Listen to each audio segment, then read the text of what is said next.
The Morning Drive podcast from Double T 97.3 is presented by Cantex Roofing and Construction. I'm Mike Hebert, owner of Cantex Roofing and Construction. Every day is game day, and we'll get it right when it comes to your roofing, construction, windows, and mirrors. Call Cantex Roofing and Construction today. Together, we are one serving you. Okay, I am going to raise my hand and say that I did not know this, all right? I do think if you're the head football coach of an NFL team or on staff or have a staff, because these guys, they got plenty of people on their staff, somebody should know this, should know about this.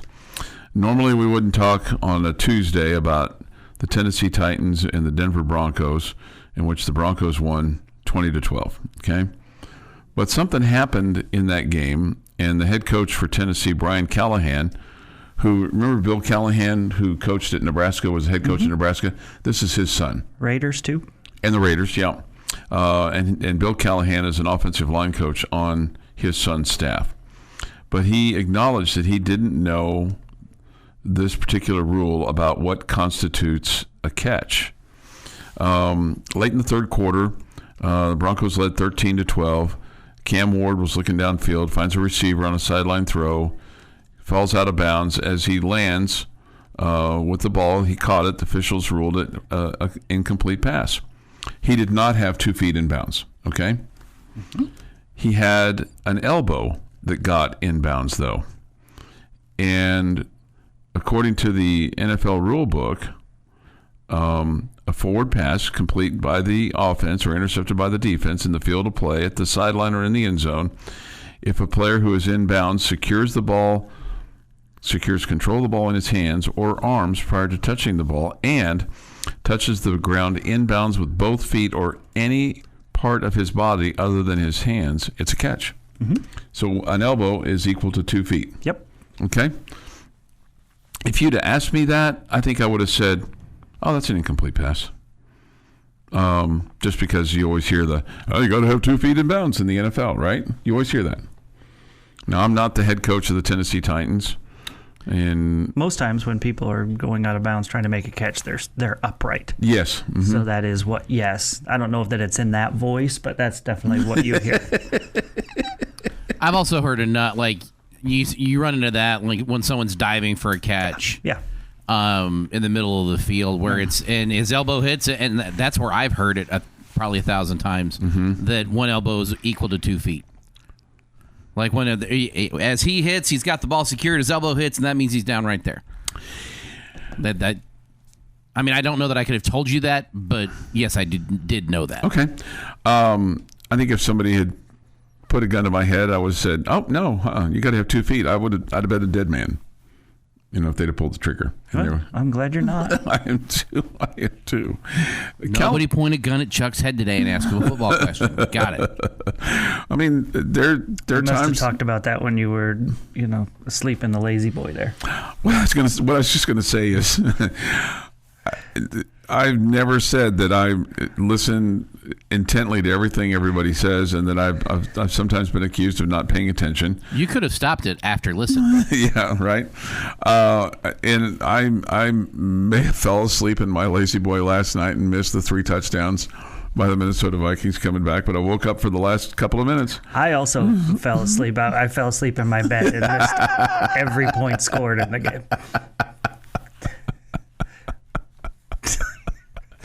But at least Callahan said this. He admitted in the press conference, he said, my interpretation of the rule was wrong. I'll own it. We should have challenged the play. That's pretty much all I can say about it. I'll own the mistake. I should have challenged it, and that's where it stands. So he didn't blame it on anybody else. He blamed it on himself. He took the fall for it.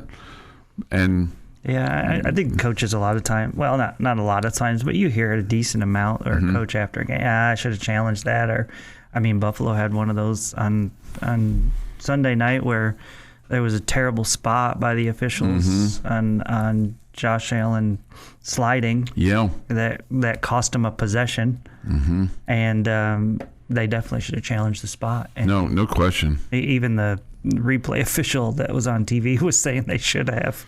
Yeah, but that happens. Mm-hmm. Yeah. So there you go. So anyway, So now we know. He says, I'm the head coach. It's my job to know those things. I didn't do a good enough job, blah, blah, blah. Somebody off the Yates Flooring Center chat line says, 1 knee equals 2 feet. Quote John Madden. Somebody else says, sounds like a T-shirt opportunity.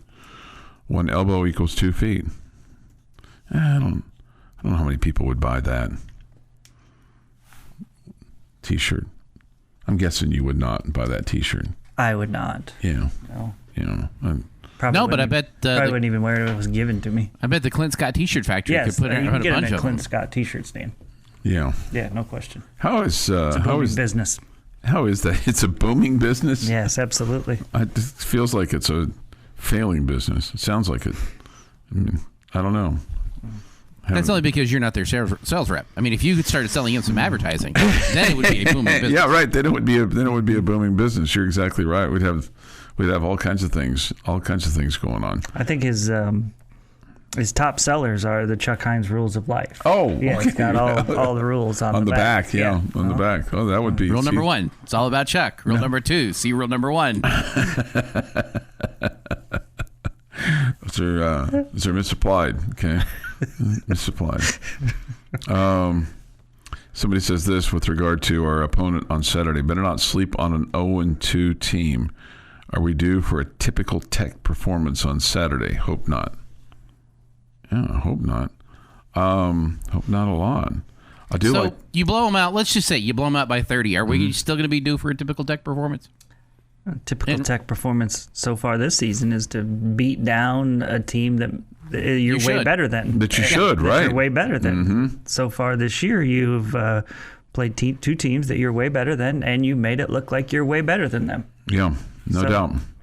Typical Tech 2025 is to take care of business and beat that team down. TCB. And, I've loved the energy that you've come out with, and I would expect that you would have that again this week. And according to the Tech notes, they're on the verge of a sellout again this week. So, awesome.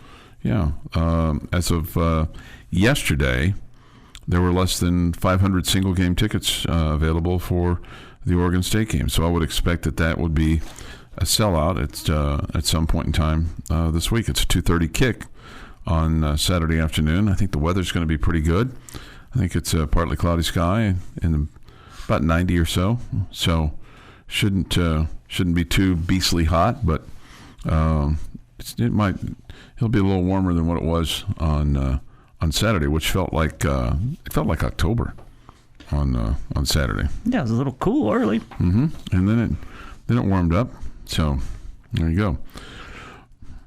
So far this year, the Texas Tech Red Raiders are the only team in the country with back-to-back 60-point outings, and the first team to do that since Auburn in 2021. That would be a capital yeah, but. This is the Morning Drive Podcast from Double T 97.3, presented by Cantex Roofing and Construction. Here on the Morning Drive, time for this day in sports history. Today is Tuesday, September the 9th, 2025. Here is Jeff McGuire with this day in sports history.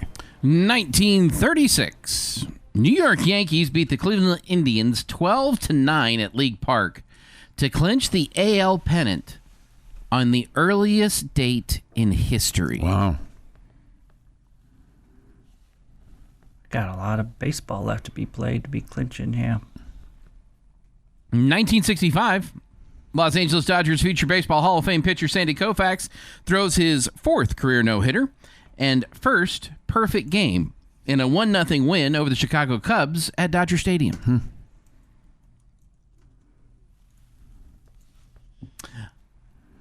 1976. Former Red Raider Doug Ault becomes the second former Red Raider baseball player to start a game in the Major League in his debut with the Texas Rangers in a 6-0 loss. However, he did go 1 for 3. 1987, Larry Bird of the Celtics begins an NBA free throw streak of 59 consecutive free throw shots made. In 1987? 87. Wow, that was an early start to the NBA season.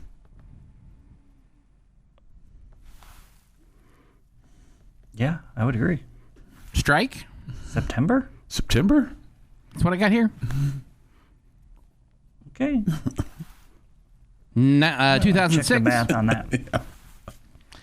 Alex Tarica bounces a 49-yard field goal off the upright and through in overtime. And the number 24 Texas Tech Red Raiders beat UTEP 38-35. Ooh, that was dicey. It was dicey.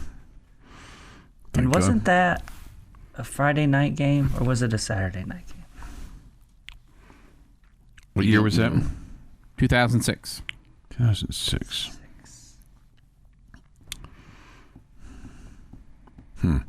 Seems like it was a New Mexico game that we played on Friday night. It was probably Saturday. I'll tell you here in 2 seconds. misremembering. September the 1, 2. Time's up.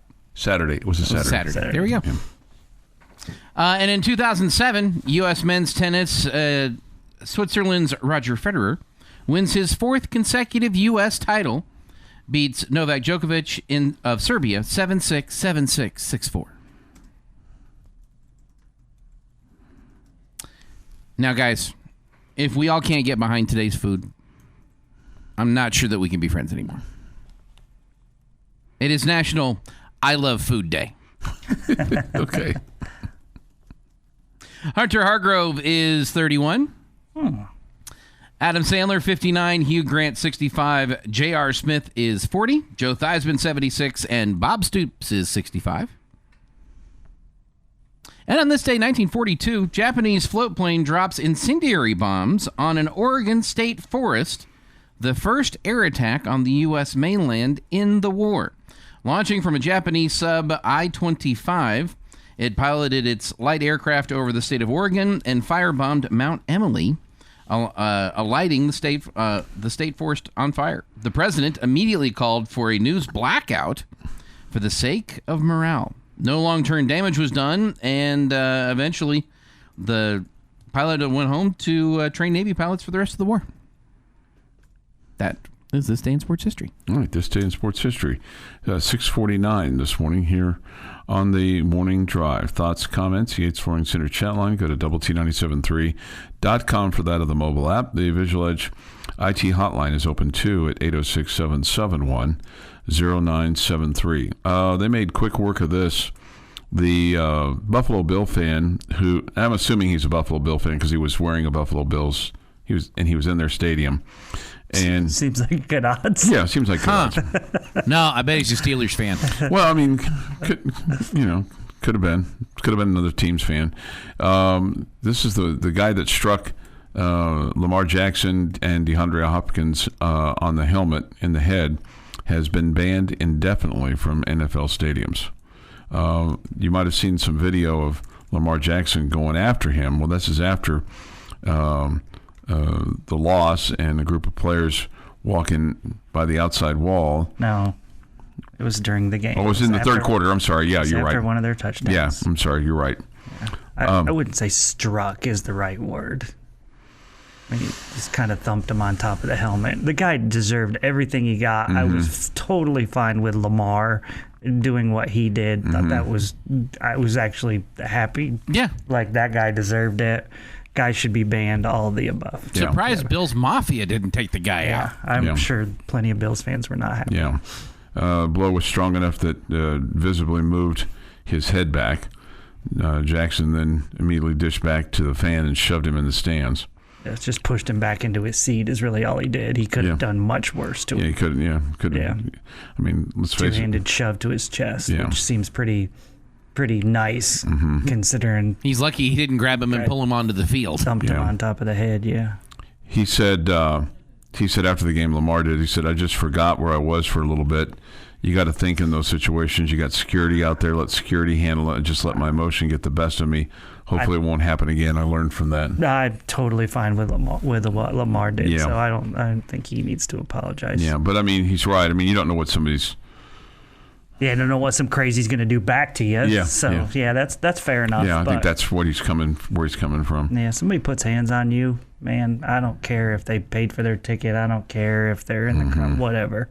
Yeah, they've gone too far. I don't expect Lamar to grab him, pick him up, and body slam him or anything like that. But a shove back or a stiff arm to get off of me, man, is totally warranted as far as I'm concerned. Yeah, but I appreciate the apology. I didn't need the apology. Yeah, totally fair. Yep. yeah, Lamar handled himself well. yeah, and so this guy's now banned. I guess it makes you wonder. Do they have some facial recognition stuff at other stadiums or at stadiums to keep? I always wonder about that stuff. How are they going to ban someone? Yeah, how's that work? How's that working? You know, I mean, it's not like you're going through TSA. You know, He won't be buying at a least ticket yet. through them. Yeah, he can't. Yeah. He can still get a ticket through Somebody else. secondary channels Yeah. or whatever.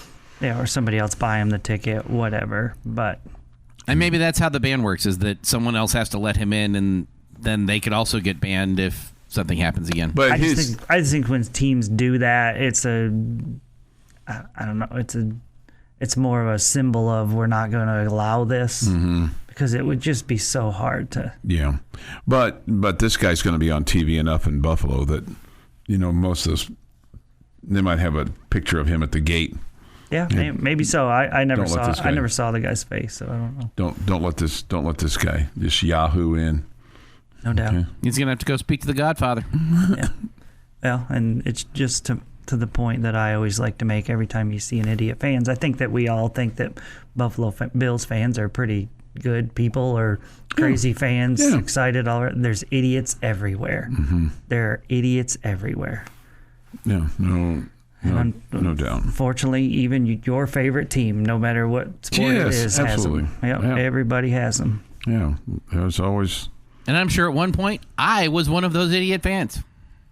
Oh yeah, I know for sure I was. Not to this degree. Yeah, right.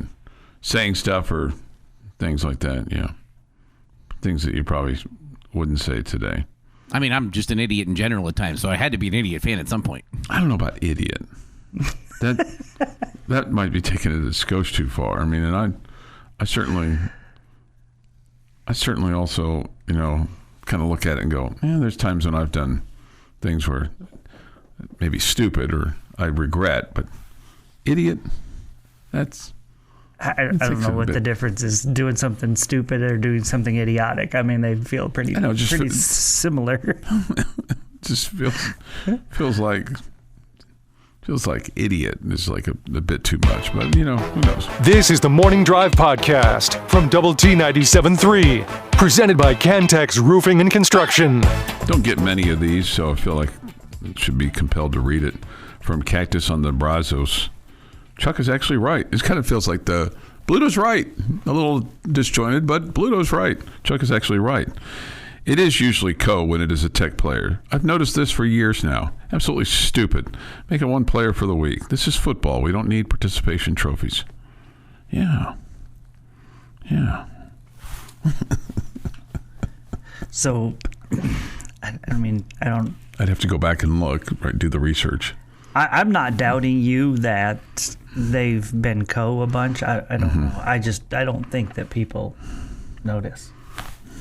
That people notice? I don't think people care. Okay. I think people just know Skylar Gil-Howard's the defensive player of the week. Did you read his name earlier? Who he's with? I was looking for it. And So you don't know. You don't know. I don't know. I don't know. I know Choice read it yesterday. I don't know. Yeah, it's Yeah, nobody knows. Tamatoa McDonough. Yeah, for a see? defensive lineman from Iowa State. Nobody knows. But see, I think it's like the offensive players were this week too. Jaden Nixon, a running back from UCF, and Sawyer Robertson, a quarterback from Baylor. I mean, special team, Connor Hawkins, kicker from Baylor. Kyle Conradi, kicker from Iowa State. The only thing that wasn't was the freshman of the week, and that was Connor Hawkins, the kicker from Baylor. Had big field goal to win it for him in overtime, double overtime. Would I prefer it not to be Absolutely. Am I losing a second of sleep over it? No, I mean, I got a small outrage factory going, but I mean, it's not like I don't even have a Lego tower. outrage factory built. I mean, we're not even going that small. Keeping him awake in his recliner. Yeah. In my sports center. We're not talking we're talking Big 12 Defensive Player of the Week. Because that's what he is. I just worry about you, Chuck. I mean, I worry about your heart. Oh, see, this kind of thing relieves me of any kind of stress or pressure. Okay, well, you seem stressed. In the Tech press release, which I love how they wrote this, Texas Tech senior defensive lineman Skylar Gill-Howard was named a Big 12 Defensive Player of the Week following his performance last weekend in the win over Kent State. That is correct. Well done. I like it. I like how they wrote that. Mm-hmm. So that was very well written. Was named a Big 12 Defensive Player of the Week. They didn't even acknowledge the co-part, and he was just named a because they're Texas Tech. Yeah. And we're Lubbock, Texas, that supports Texas Tech. Yeah. The only thing that would have made that better is if they said that he is the Big 12 Defensive Player of the Week. Which is that would be somewhat misleading. Somewhat, maybe just a. Yeah, you wanted to be inaccurate. Just a little bit. Just a right, little bit. right. Yeah. No, we all agree we don't want to be inaccurate. We don't want to be. No, okay? we don't. I was just making sure. No, we don't. Just testing the waters there. We don't try to be inaccurate. Sometimes I am. Why would we start being accurate now, Jamie? All right. What in your mind is the chief problem with Texas Tech right now? If you said, okay, problem number one, you got to get fixed. What is it? Holding on special teams. Okay. Joey McGuire was asked about fixing the penalties. Here's what he had to say. We talked about yesterday, and we talked with in our staff meeting after the film was graded and talked to the team. The thing that we've got to clean up, I think we're 91st in the country in penalties. And so part of that, we are so much better in pre-snap penalties. Where our penalties are coming, I think we've had 4 of those penalties, on special teams after big returns. So we have to do a much better job of cutting those down. Talked about it. We're going to, really drill it this week because a lot of it is just not knowing where the ball is or understanding, that guy can't make the tackle anyway. He's not a part of a chance for them to make the tackle, and so it really doesn't affect the play until it affects the play and holding. Yeah, and I think he makes a great point about understanding that the player that you're holding isn't what you're doing isn't. It's only hurting you. It's not helping you. In other words, that guy's not going to make the play, and that seems to have been the case for some of those holding calls. And there's at least one that he disputes, but still, the bottom line is. It's not an epidemic yet, but man, when you got a guy like Gentry who looks like he's got the capability of taking one to the house, when you get into these Big 12 games, these road games, playing at Utah, and the last thing you want is have a special teams miscue like that, where you have this, as they call it, crimes against the family kind of thing, and it takes 6 points off the board or takes good field position off the board and makes it dicey with those close games. You got to fix it. Yeah, I mean, you don't want to start. You're on the road. You got an opportunity to start out at the 40-yard line or 45-yard line, and all of a sudden you're getting backed up and you're starting inside the 10 or whatever because of a holding call, and that just fires up the crowd and they're loud and all that good stuff. And that's where it changes what you can call offensively. You don't have the open playbook at that point. You're going to be a little bit more conservative, whatever. So it affects things, no question. Not just the yards that you have to go before you score or getting into scoring range, but it changes the play calling too. Yeah. So what if a guy holds trying to, he's like, I think Tristan's going to take this one to the house if I get this guy out of his way, and you accidentally hold. Is that still a crime against the family? I mean, because I feel like you were trying to help the family. Yeah, true. Yeah. Is that still a crime against the family? Yeah. You were doing anything you could, right? Yeah. You couldn't get there to block him right, so you're like, I'm going to do anything I can to help Brother Tristan here. Is that still a crime against the family? Yes. It is. Yeah. Feels like it is. How about just don't hold regardless of the guy can make the tackle? I think that aspect is irrelevant. Just because he could make the tackle doesn't mean he will. make the damn block. Yeah, there you go. I mean, that's very well said. Yeah, make the block. I get it. I get it. It's just, but it has been a problem. If you looked at one thing and said, okay, this is kind of one of those things. Well, I mean, I wouldn't say it's been a problem. I would say it's been annoying. I'm pretty sure you won comfortably in both those games. You did, but I mean, he has been. It could be a problem in bigger games. Yeah, he's been very frustrated and perturbed, and especially in post game when he's talked about the penalties, and then he's gone back to it and talked about it again at the end. You kind of feel like, okay, that's a point of emphasis that we've got to get fixed. We get this. Speaking of Player of the Week, Gentry probably would have gotten Special Teams Player of the Week, or at least Co. Yeah, after Saturday's performance, if not for the penalties, right? No. Probably try because there was two others. There's already two. Yeah, right. Make an awesome point. It's only a crime if you get caught, right? Right. We seem to get caught a lot at that. We should try a different crime. You only get a speeding ticket if you get caught, right? No, you get a 10-yard penalty, which could be worse than a speeding ticket, because the speeding ticket, you just pay the fine and move on. Yeah. 10-yard penalty could, knock you out of field goal range, push you back far enough that you're having to punt instead of kicking a field goal. This is not what we want to happen. I guess it's only reckless driving if you're doing donuts in the street as opposed to going fast. No, that can be reckless driving too. I feel fortunate that I've never been caught for reckless driving, because there's probably been some times when I've been a little reckless with my driving. Little? Do you agree with that? The power slide you did in the parking lot this morning wasn't part of reckless? All I know is I rode with you once, and I don't plan to do it again. Your daily dose of sports and fun. This is the Morning Drive Podcast from Double T 97.3, presented by Cantex Roofing and Construction. Jamie's question of the day on Double T 97.3 is brought to you by Connecticut of West Texas. All right, gentlemen. It's a no wrong answers Tuesday. Oh, I love that. Okay, good. Don't you wish your teacher in Arkansas. school would have done that? Hey, there's no wrong answer here. We just want your opinion. Can you give us your opinion? As long as I got credit for it being right, yeah. Yeah, right. Yeah. There's no wrong answer here. Just I give a lot of bad opinions, though, Chuck. I might have gotten those wrong. I don't know that.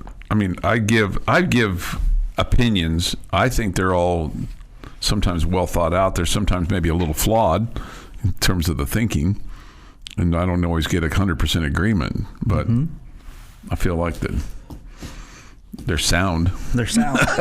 They make sound, yes. Yes, they do make sound. Yes. All right, so here's a two-parter for you All today. right. Okay? Number one, which team that has got off to a good start and looks to be one of the better teams in the Big 12 Conference are you still not sold on and do not think they will be in the conference championship game conversation?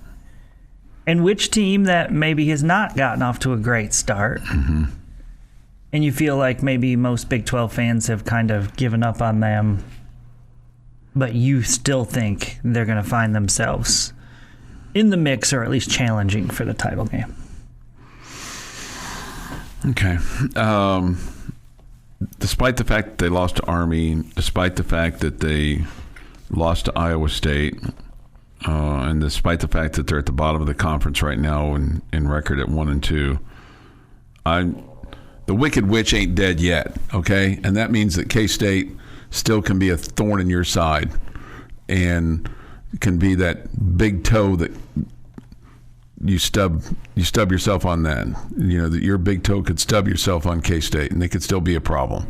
So I'm not saying that K-State is Gonzalez, all right? Okay. Because they've just proven over the years that they get better as the season goes on. Probably a team that I've discounted a little bit. One, they've only played one game, so I'm not really prepared to go there yet. In in TCU, but I'm going to say Iowa State. Even though you don't play them, they're every bit of who we thought they were going to be, and they're going to be they're your highest ranked team in the Big 12 right now. So they're a problem. I mean, I'm not saying they're going to run the gamut and go 12-0, but I think they're going to be a team that is right there to the bitter end in terms of the Big 12. So who are your two? K-State. Okay. And Iowa State.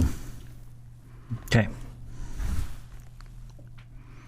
So you think Iowa State's not going to be in the mix? Oh, I'm not going to be. I failed to answer the question.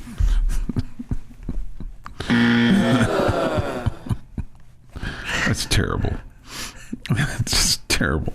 No, I think they are going to be in. I think they are going to be in the mix. So you went with the top team right now, right? I think who by far looks the best, and you said they're going to be the best. They're going to be in the mix. Yeah. We need a team off to a hot start that you don't think is going to be there. Okay. And a team to an ice cold start that you think could be. Okay. K-State could be. Okay, I got that aspect right. Okay. Somebody says, so there was a wrong answer then. Yes, there was. Yes, there was. There was a wrong. I'll say BYU. Okay. I'll say BYU. I've got two that are off to a good start that have no shot at being in the conference competition at the end, and that would be Arizona and Houston.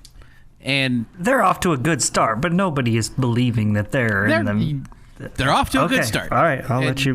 They are off to a good start. There were no wrong answers. Cold start, I think you've got to look at Kansas State. I mean, they're not playing good football right now. I don't expect that to stay that way. I just don't know how quickly they can turn it around and get in contention. But they've only lost one Big 12 game, and you can still lose one and make the Big 12 championship game. Okay. While I don't think that Kansas State is as bad as their record or what they've shown so far, I don't think Kansas State is going to be in the mix for competing for the conference championship game. Okay. I think they'll probably be somewhere close to where they were last year, 8-4, and be 7th, 8th in the Big 12. Still a good team, still a bowl team. I just don't think they're going to compete for the conference championship. The team that I feel like everybody has given up on that I still feel will be in the mix is Baylor. Okay? That offense is legit. And Sawyer Robertson is really good. And so if you can, their defense has to improve, no question. But maybe they've played two really good offenses. We'll have to wait and see on that, right? But I still think Baylor is good enough to be the team or be a team that's in the top 3 or 4 that's going down the wire to get into the conference championship game. The team that has looked great so far that I'm not completely sold on, you touched on them at the very beginning, Chuck. It's TCU. I just don't think we've seen enough. Yeah. And maybe North Carolina's horrible. Maybe they're not very good at all. And so that was really an impressive performance for TCU. And after week 1, they were my top team in the Big 12, but I just don't know. We just don't know about TCU at this point. And so that's the school that I look at. I'm not saying I'm guaranteeing they're not going to be in the mix. I'm just saying I don't know. And so I'm probably maybe I've kind of leveled off on them a little bit and saying they're the team that's started out hot that I'm not really sure about. Yeah. I mean, I look at Utah and I feel like they've proven some things to me, specifically at the quarterback position, but I want to see them play against a good team too, right? I know the Red Raiders have looked really, really good, but I want to see them play against good teams. At the same time, I look at that Texas Tech roster and I see how talented you are, and it's hard for me to believe that you're not a really, really good team. Yeah. Yeah. But I think a lot of that could be said for Utah too. I look at Iowa State, the top team, and think, yeah, they're going to be in the mix. Yeah. So they're not one of my answers. Okay. There's no wrong answers except for Chuck's answer. Chuck really tested your no wrong answers theory. Somehow Chuck found a way to answer the question wrong. I blame Jamie for saying there's no wrong answer. He set you up, Chuck. Thank you. I also blame Jamie for getting out of bed this morning. The Morning Drive podcast from Double T 97.3 is presented by Cantex Roofing and Construction. With Jamie Lent and Jeff McGuire, I'm Chuck Heinz. We come to you from the First United Bank studio. Thoughts, comments, Yates Flooring Center chat line. Go to doublet973.com for that of the mobile app. The Visual Edge IT hotline is open too at 806-771-0973. I feel like that we've had spirited show so far. Definitely spirits involved. See if we can finish strong here. Texas Tech will take on Oregon State on Saturday. It's a 2:30 kick with our Optimum Game Day Live coverage beginning at 7, and then the game itself. Oregon State comes in with an 0-2 record. They lost to Cal 34-15 on August the 30th. That was in Corvallis at their place. And then they lost to Fresno State 36-27 this past weekend, also in Corvallis. I bet you they didn't think they were going to go 0-2 to start the season. I mean, probably not. I mean, you would have to, and we have to admit, right? I mean, Cal and Fresno State are more quality opponents than Arkansas, Pine Bluff, and Kent State. Yes, I would agree with that. And potentially, if Oregon State was playing Arkansas, Pine Bluff, and Kent State, we would expect them to be 2-0, right? Probably. Yeah. So it's the one thing that, when you kind of look at just those games there, and Coach McGuire talked about him yesterday, Malik Murphy, their quarterback. I mean, he went 31 of 48 for 371. He was intercepted twice, but I think potentially your defensive backfield is maybe going to get tested a little bit this week, Jamie. Yeah, a little bit more than you have, for certain. Now, if you can put some pressure on him, maybe you can force him to make some bad decisions, and you can get a couple turnovers, which always helps as well. The thing that's for whatever reason, I'd be curious to know as to why Oregon State twice on its first two touchdowns went for a 2-point conversion, especially the first one after they gave up the first touchdown on the opening drive to Fresno State. So they're down 7-0. They score with 7:24 to go in the first quarter and immediately go, hey, let's go for 2. What are you thinking there? Yeah, don't know. Doesn't make a whole lot of sense to me. Were they up, down at that point? No, they were down. They were down 7-0. This is first quarter. Yeah, some trickeration. Then after you don't get it, you feel like you're chasing points. Yeah, you got to try again. You got to go again. Which, I mean, that happened in the Buffalo game on Sunday night, where I felt like that they went for 2 too soon. It turned out it worked out for them, but that whole going for 2 early on, I mean, that especially in the first quarter. I mean, especially in the first quarter, you're like, what are you doing? Kick it, tie it up, and then, because I feel like, this is me, when you go for 2. I mean, our team went for 2 in week 1 at a time where they didn't have to. Yeah, no, you're right. I thought that was odd.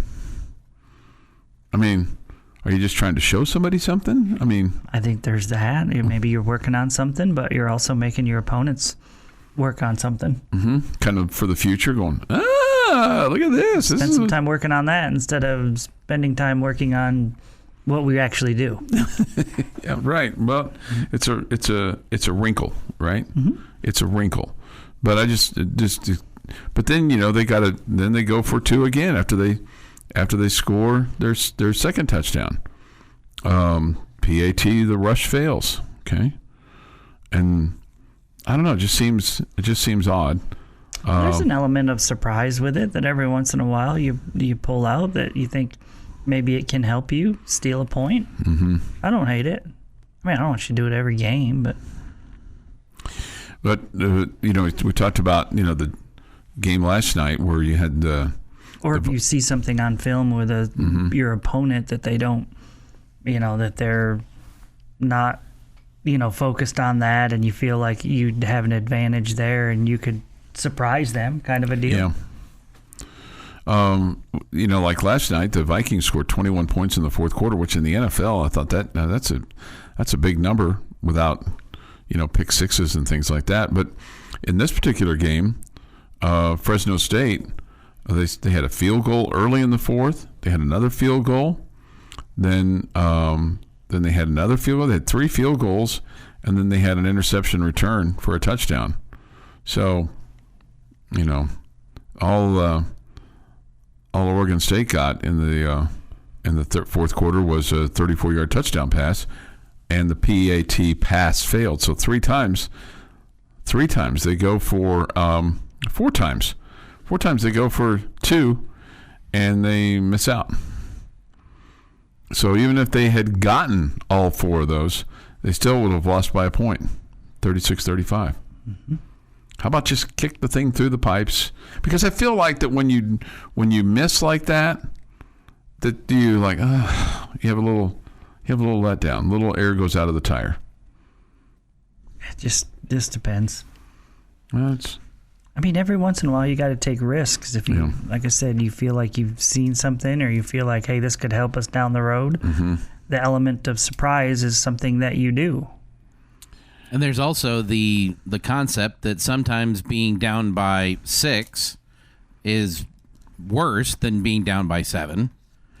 There's times, not that it's better to either be down by 6 or down by 4, as the case may be, if you're trying to get a 2-point conversion where there's not enough of a difference for between 7 and 6 that it's worth the shot to go after the extra 2. You're trying to make it a 1-possession game to make it down by 8 as opposed to down by 9. Mm-hmm. It's worth going after. Now, I do recall hearing something about this, but apparently their snapper got hurt, and the backup snapped it over the punter's head twice. So I guess that's why they went for 2. So was his knee on the ground when he caught it? It's like, man. Snapper. Come on, Snapper. How difficult can it be? And how do you not have that? We got 2. We got 2 on our squad. And apparently they had 2 also. Okay, the second wasn't very good. You got the yips. Oregon State went for 2 because they didn't have a deep snapper. The rest of the game, their deep snaps were terrible. Bounced and fumbled and blah, blah, blah. Somebody says they dominated Fresno. Yeah, look at the first downs. Yeah, no, there's no question. 29-15. Special teams killed them. So they're a little better than what people are giving them credit for, just my opinion. Okay. This has been the Morning Drive Podcast, presented by Cantex Roofing and Construction. Check out our library of Double T 97.3 podcasts at doublet973.com.